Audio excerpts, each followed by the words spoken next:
جب تم اپنے رب کو بھول کر دنیا کی زندگی میں کھو جاؤ گے تو پھر دنیا تمہیں دھوکہ ضرور دے گی۔ پھر اللہ تمہیں انہی چیزوں سے تکلیف دے گا جن سے تم اللہ سے بڑھ کر محبت کرتے تھے۔ پھر تم ٹوٹ جاتے ہو، بکھر جاتے ہو، تمہیں پھر اللہ کے سوا کوئی دکھائی نہیں دیتا۔ جب تمہارے اور اللہ کے درمیان دوری شدت اختیار کر لیتی ہے تو پھر اللہ اس دوری کو ختم کرنے کے لیے وہ چیزیں جو تمہارے اور اللہ کے درمیان فاصلے کا باعث بنتی ہیں، ان چیزوں کو، ان لوگوں کو تم سے دور کر دیتا ہے۔ تکلیف تو ایک بہانہ ہے، اصل میں تو اللہ تمہیں اپنے قریب کرنا چاہتا ہے۔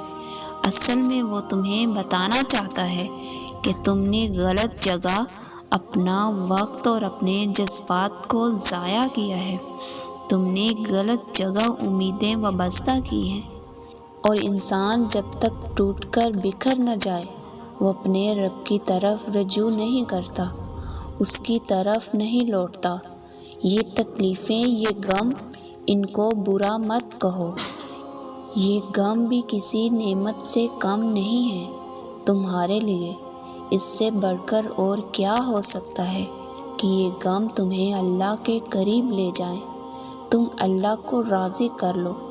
اگر تم کسی ایسے حالات سے گزر رہے ہو اور تمہیں محسوس ہو رہا ہے کہ تم ہر طرف سے اکیلے رہ گئے ہو، تمہارا کوئی نہیں رہا، تو بھول ہے تمہاری۔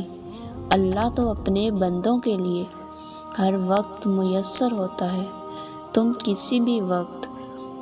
کسی بھی وقت اس سے بات کر سکتے ہو۔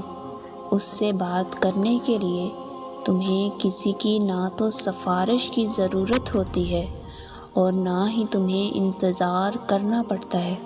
اور تم خود کو اکیلا مت سمجھو، یہ تمہارا اکیلا ہونا یہ اس لیے تھا کہ تم اللہ کے قریب ہو جاؤ، اس سے اپنی ساری امیدیں وابستہ کرو۔ وہ تمہیں کبھی اکیلا نہیں چھوڑتا، بے آسرا نہیں کرتا۔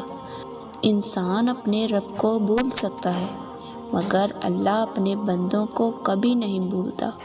وہ تو انتظار میں رہتا ہے کہ تم کب اس کی طرف پلٹو، اس کی طرف رجوع کرو، اس سے اپنا درد بانٹو، تو پھر لوٹ جاؤ اس کی طرف جو ٹوٹے دلوں کو جوڑتا ہے، جو نافرمانیوں پر فوراً نہیں پکڑتا، مہلت دیتا ہے کہ بندہ اس کی طرف رجوع کرے۔